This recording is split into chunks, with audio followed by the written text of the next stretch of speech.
अवैध निर्माण एवं अतिक्रमण को लेकर दिल्ली सरकार लगातार सख्त रुख अपनाए हुए है। मुख्यमंत्री रेखा गुप्ता सभी विभागों के अधिकारियों के साथ बैठक कर स्पष्ट निर्देश दे चुकी है कि दिल्ली में अब अवैध निर्माण एवं अतिक्रमण किसी भी कीमत पर बर्दाश्त नहीं किया जाएगा। उन्होंने यह भी कहा कि अवैध निर्माण के लिए जिम्मेदार अधिकारियों के विरुद्ध भी सख्त कार्रवाई होगी।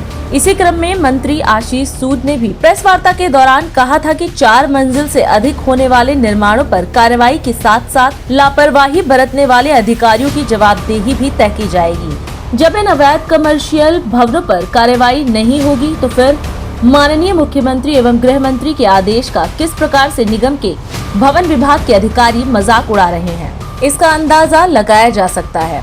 आरोप है कि WHS कीर्तिनगर स्थित संपत्ति संख्या 2/63 पर अवैध निर्माण का कार्य 4 नवंबर 2025 से शुरू हुआ। इसके बाद 3 अप्रैल 2026 तक 2 अतिरिक्त मंजिलों का कथित रूप से अवैध निर्माण कर लिया गया तथा 28 जून 2026 तक पूरी इमारत का निर्माण कार्य पूरा कर उसे सफेद पेंट कर तैयार कर दिया गया।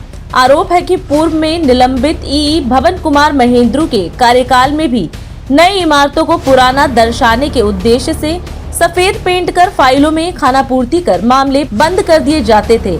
अब आरोप लगाया जा रहा है कि वर्तमान ईई KR मीणा भी उसी कार्यप्रणाली पर चलते हुए ऐसे मामलों में प्रभावी कार्रवाई करने के बजाय खानापूर्ति तक सीमित है।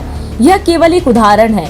इस प्रकार के 100 से अधिक अवैध निर्माण एवं सरकारी भूमि पर अतिक्रमण करोलबाग जोन के मोतीनगर विधानसभा क्षेत्र के अंतर्गत रमेश नगर, मोती नगर एवं करमपुरा निगम क्षेत्र में धड़ल्ले से जारी है।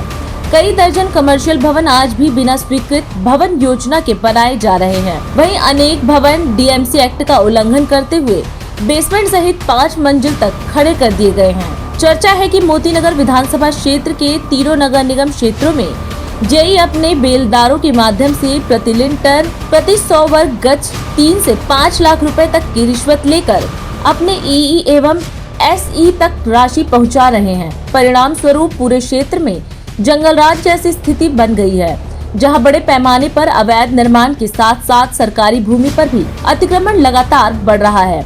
मामले की यदि विजिलेंस से निष्पक्ष जांच कराई जाए तो कई चौंकाने वाले तथ्य सामने आ सकते हैं कि किस प्रकार अवैध निर्माणकर्ताओं से भवन निर्माण विभाग के अतिरिक्त अन्य एजेंसियां भी कथित रूप से अवैध वसूली कर रही हैं। इतना ही नहीं, आरोप है कि कुछ संगठित गिरोह एवं मीडिया के नाम पर भी कुछ लोग निर्माणकर्ताओं से 30,000, 50,000, 80,000, 1 लाख से लेकर 2 लाख रुपए तक की उगाही करते हैं और यह भरोसा दिलाते हैं कि विभागीय कार्यवाही, कोर्ट केस अथवा सीलिंग से उन्हें बचा लिया जाएगा।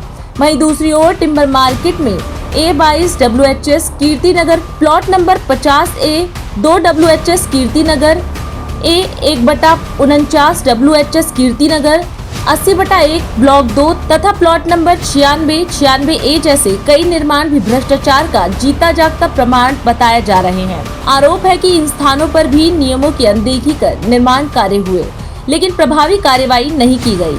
रिश्वत का खेल निराला। करोलबाग जोन के MCD भवन निर्माण विभाग द्वारा अवैध निर्माण पाए जाने पर जारी किए गए नोटिसों के बावजूद यदि 100% अवैध कमर्शियल निर्माण खड़े हो जाते हैं तो यह व्यवस्था पर गंभीर सवाल खड़े करता है।